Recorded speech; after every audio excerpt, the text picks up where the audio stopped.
So you're on the streets and you see the perfect subject that you'd love to take a portrait of.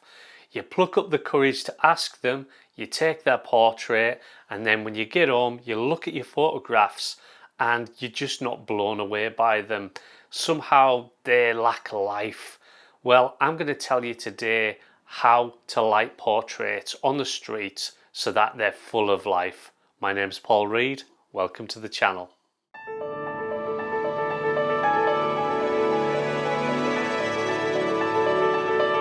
One of the reasons why a portrait that's taken on the streets isn't great, why people don't connect with that portrait, even you don't connect with that portrait after you look at the photographs, is because the lighting just wasn't quite right. The eyes just weren't lit. And we connect to people through their eyes. And if the eyes are wrong, then it doesn't matter how good the subject is. The portrait's just not going to be that good. What I'd like you to really get out of the habit of is taking a portrait of somebody exactly where you find them. I know that sometimes you don't want to take somebody's time up once you've asked to take their portrait, but you're already committed at that point. Now, here's how I do it. Before I even ask the person for the portrait, I'm already looking at the light and looking to see if the light is right where they're currently standing. And if it isn't, then I start looking all around them to see where's the nearest place that I can take that portrait where I'm going to get these really compelling images, where it's going to be lit right. While I'm taking them from where they are to where I want them to be, that's whenever I form a real connection with the subject. So we'll get into a conversation whilst we're traveling from A to B. Now look, I'm not going miles away. I always make sure it's very nearby. It's somewhere where I can actually see. So I'm not going far.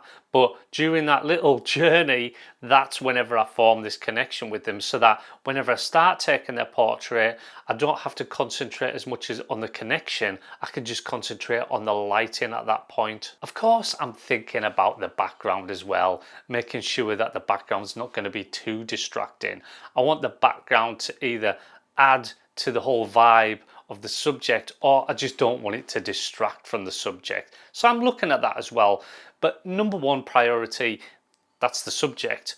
Number two priority is the lighting, and then the background's the last piece of the puzzle. Now I've got a way to know exactly how to light a subject. And by the way, obviously it's not me that's lighting the subject, because I'm not using artificial light. What I mean is I know how to direct the subject so that I'm going to get the best portrait. I'm going to get light in those eyes.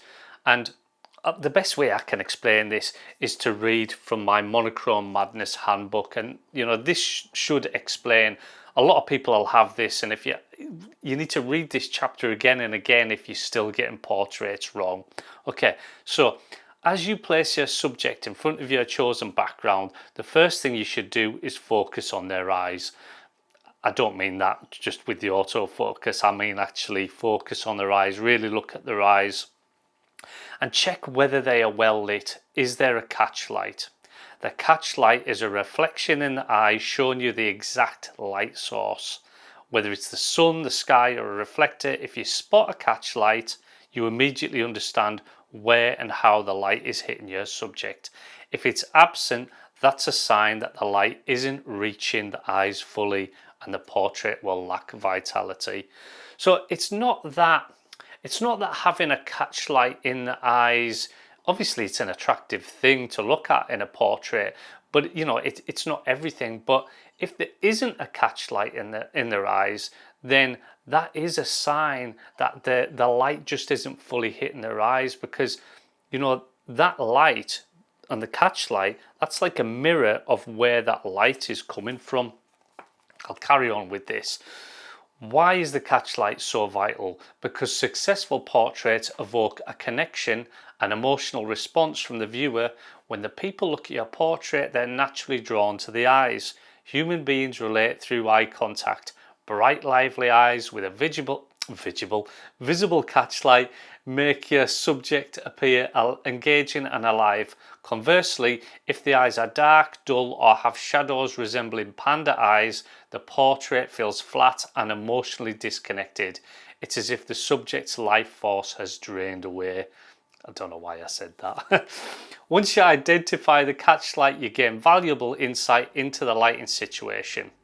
The reflection acts as a mirror, revealing not just the position but the quality of the light source. Is it soft or hard? Is it diffused through clouds, or is it direct and unforgiving? Use the visual cue to decide your next move. So all of that is you just looking at the eyes and just thinking, where is that light coming from? And you should see a reflection as to where that light is coming from, that exact source.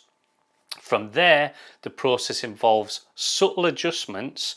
You can shift your position or ask your subject to turn slightly. Sometimes a mere step to the left or the right makes all the difference in catching the light perfectly across the face, and especially in the eyes. These small movements can transform a flat, uninspiring shot into a compelling portrait full of life and personality. This is so important, and actually it's so easy once you start doing it.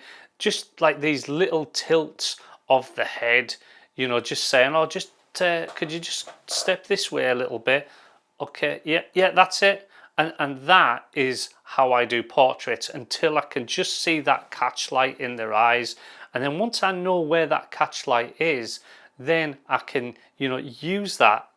Like I'm treating it almost like, you know, like a studio light like this, where, you know, that's the light that's normally coming from the sky, and I can see that reflection in their eyes and then move the subject so that they're well lit, and then we're going to get some really good portraits then.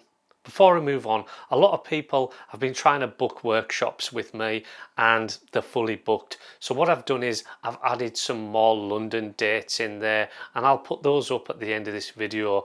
I've also still got some dates in Paris, maybe some in New York, Glasgow, Edinburgh. All that'll be up at the end of this video. It'd be great to see you there. Obviously the light isn't the same everywhere. You know, you could have a sunny day, a cloudy day, but the light is always there. One of the things that I do on one of my workshop days is I'll wander down the streets with the photographers. I'll have subjects and I show them that no matter where we stand the subject, whatever background that they decide on, that you can find the light, that even just those subtle movements of the subject can suddenly fill those eyes full of life, and that is really important for portraits.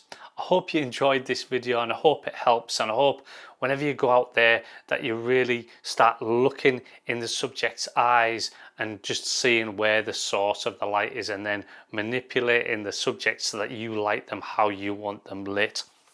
If you haven't got your copy of the Monochrome Madness Handbook, then I'll put a link in the description to that as well. It's not just got portraits in it and how to do portraits, even how to approach people. It's also got lots of street photography in there as well, and then also a bunch of like conceptual work as well. So it's a really great book to carry in your camera bag. Thanks for watching again today. I'll see you next time.